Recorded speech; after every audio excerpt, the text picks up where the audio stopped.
हजरत Ayesha Siddiqa रज़ी अल्लाह तआला अन्हा फरमाती हैं, मेरे पास एक औरत आई तो मैंने उसे, उसके साथ दो बेटियां थी उसकी, मेरे पास 3 खजूरें थी, मैंने उस बीबी को दे दी। 2 बेटियां थी।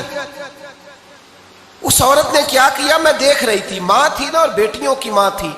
उसने पहले एक एक खजूर दोनों बेटियों के मुंह में डाली और फिर जो खजूर उसके पास बच गई, मेरा ख्याल था ये खाएगी, लेकिन उस माँ ने उस खजूर के 2 टुकड़े किए और वो भी अपनी बेटियों के मुंह में डाले।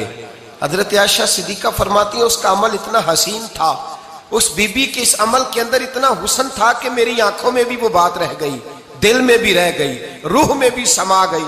उसके हुस्न और तासीर को मैं भुला न सकी।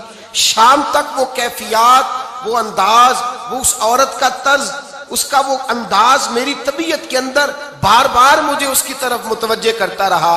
शाम को महबूब तशरीफ लाए, नबी करीम सल्लल्लाहु अलैहि वसल्लम शाम को जब तशरीफ लाए तो हबीब पाक अलैहिस्सलाम को मैंने बतलाया।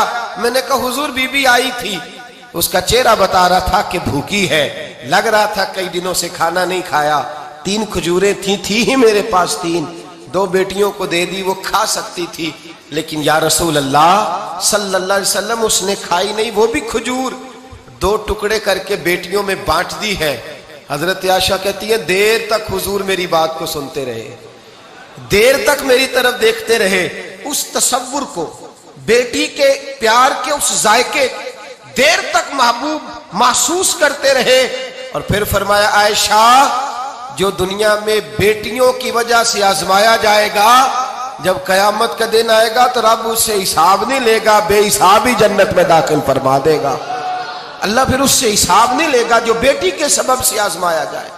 यानी हुजूर ने बाप को कहा कि बेटी को मुसीबत ना समझना, अगर कभी उसके मेके से झगड़े का पैगाम भी आ जाए, अगर कभी दोबारा तुझे उसकी तरफ पलट कर जाना भी पड़े। मेरे नबी पाक सल्लल्लाहु अलैहि वसल्लम से किसी सहाबी ने कहा था, या रसूल अल्लाह बेहतरीन सदका कौन सा है? हुजूर बेहतरीन सदका कौन सा है? वो मेरा माल जो अल्लाह के रास्ते में खैरात करूं तो रब मुझे ज्यादा अजर अता करे, वो कौन सा है? तो मेरे नबी पाक ने फरमाया, अगर तेरी बेटी वापस लौट आई, तलाक की वजह से या बेवा होकर वापस आ गई और तुझे उस लौटने वाली बेटी पर कुछ खर्च करना पड़ा, तो तेरे रसूल का वादा यह है कि अल्लाह तुझे उस रुपए पर सबसे ज्यादा अजर अता फरमाएगा।